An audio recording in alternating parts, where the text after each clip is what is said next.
The jungle woke with the sun, a chorus of birds and insects rising with the golden light. The air shimmered with life, thick with the scent of wet earth and blooming flowers.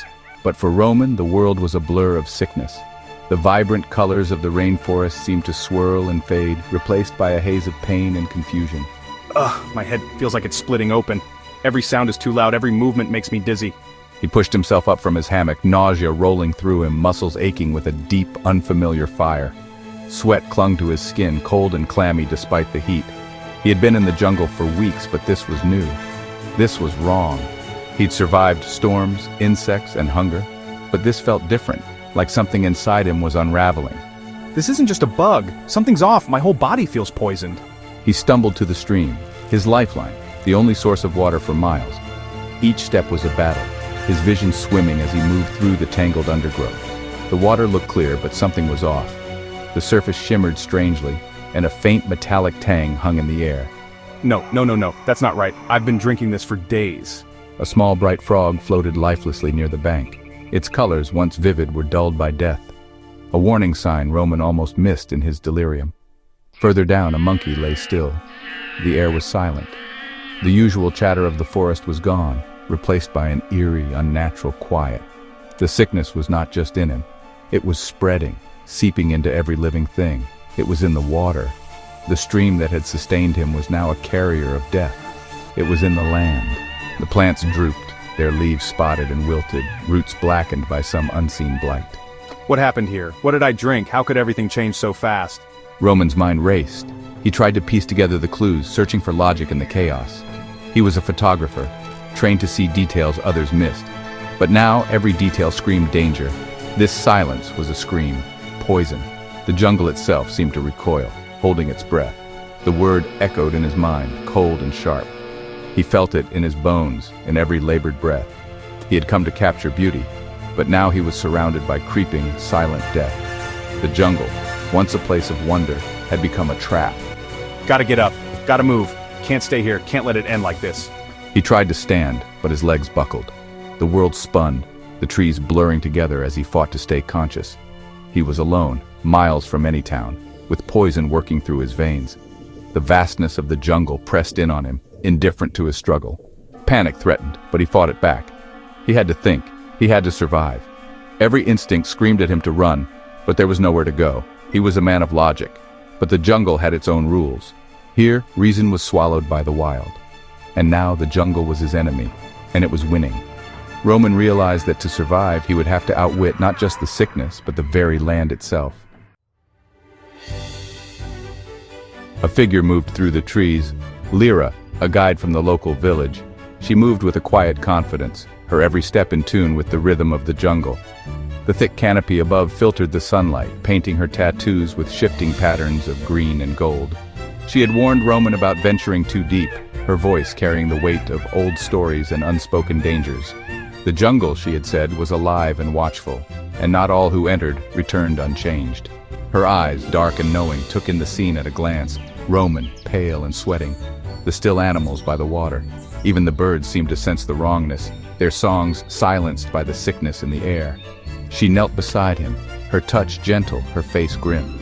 Lyra's hands moved with practiced care, searching for signs, but her expression told Roman the truth before she spoke.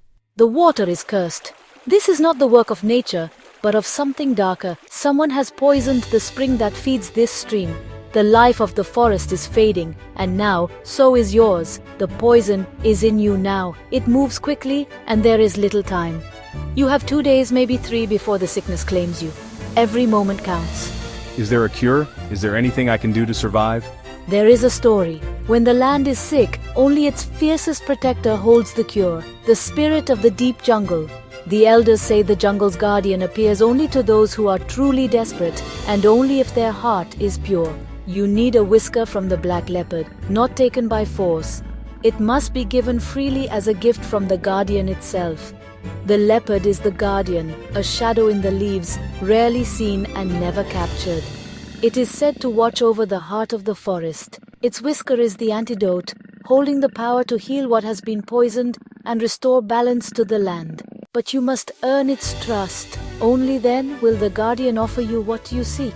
Roman stared at her, the idea seeming impossible. A black leopard, a creature of shadow and myth. Yet in this moment, hope was all he had left. He had to find this ghost of the jungle and ask it for a miracle, knowing that his life, and perhaps the fate of the forest, depended on it. The journey began at once. Lyra moved through the undergrowth with a grace that defied the tangled vines.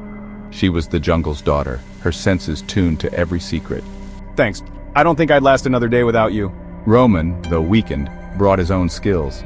His eyes, trained by the lens, saw what Lyra did not. He noticed scuff marks of heavy boots, a discarded food wrapper, signs of outsiders. There, taper tracks. They avoid the water now. And here, someone dropped this, not from around here. They were an unlikely team. Lyra with ancient knowledge, Roman with modern logic. That bird, the blue-crowned motmot, warns when strangers pass. And this fiber, it's nylon. Someone's been here recently. Their path was a braid of two worlds. Lyra followed animal signs, Roman followed human carelessness. The two trails, one of animal fear, one of human greed, were leading them to the same dark place. The air grew heavy, thick with the smell of smoke and something chemical. It clung to their skin, seeping into every breath, a warning that something unnatural was happening deep within the forest. The familiar chorus of birds and insects faded, replaced by a low, mechanical hum that vibrated through the undergrowth.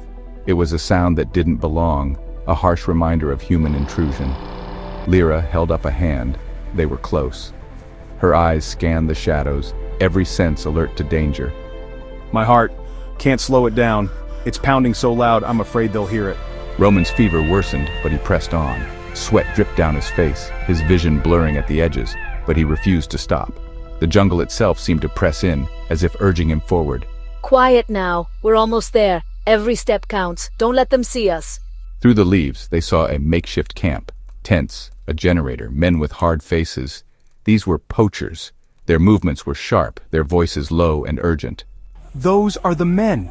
The ones we saw before, near the river. The ones who did this.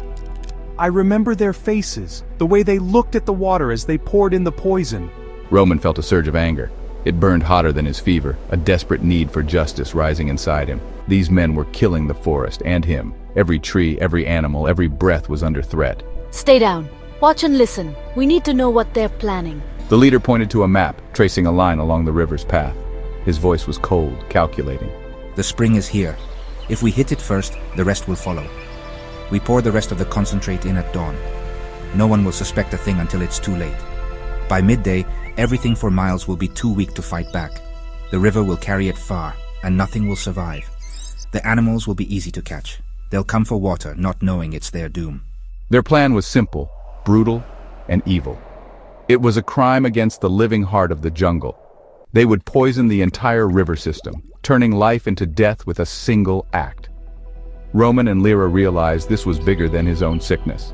The fate of the forest and all who lived in it hung in the balance. It was an attack on life itself.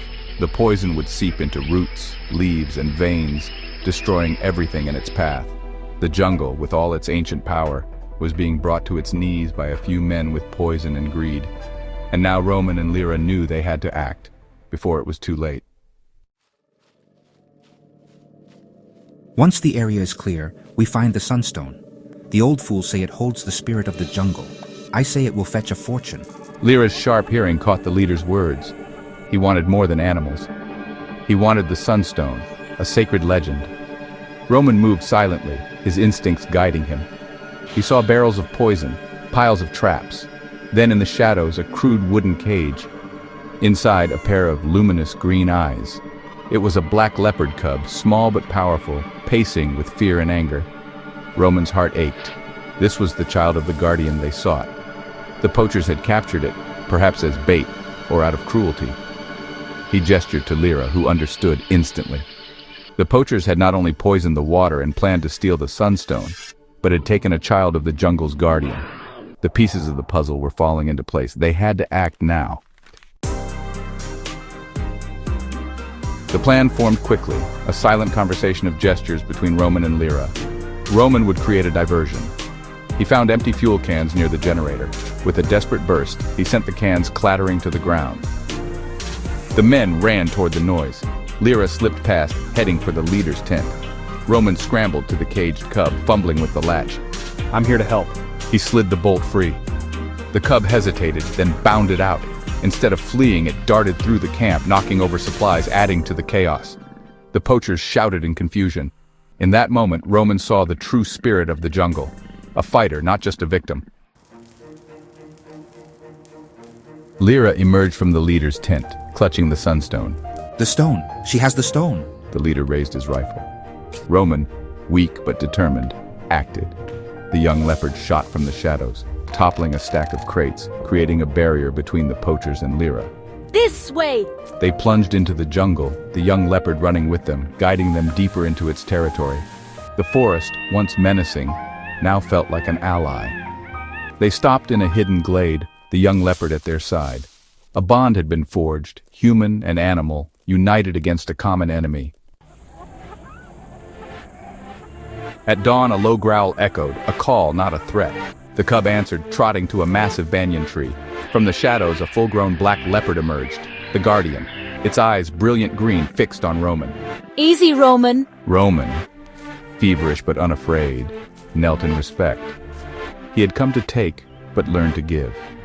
The great leopard moved closer, lowering its head until its face was inches from Roman's. It rubbed its cheek against his shoulder, leaving a single long black whisker behind. It was a gift, freely given, the cure. The mother leopard and her cub melted back into the shadows, leaving only the whisker and silence. Lyra crushed the whisker into powder, mixed it with clean water, and gave it to Roman. The fever cooled, strength returned slowly but surely. The poison was defeated by the land's own power. Roman realized his journey was about more than a cure. It was about healing something deeper. The jungle had taught him respect and balance. Together he and Lyra returned the sunstone to its sacred place. Peace settled over the forest. The light grew warmer, the air cleaner. Soon the rains would come and wash the poison away. The balance was being restored thanks to courage, change, and wisdom. Roman never forgot the lesson. His pictures now showed the quiet connections of life. He had come to take, but left having given and received a gift far greater, respect for the wild, and the knowledge that true strength is in balance.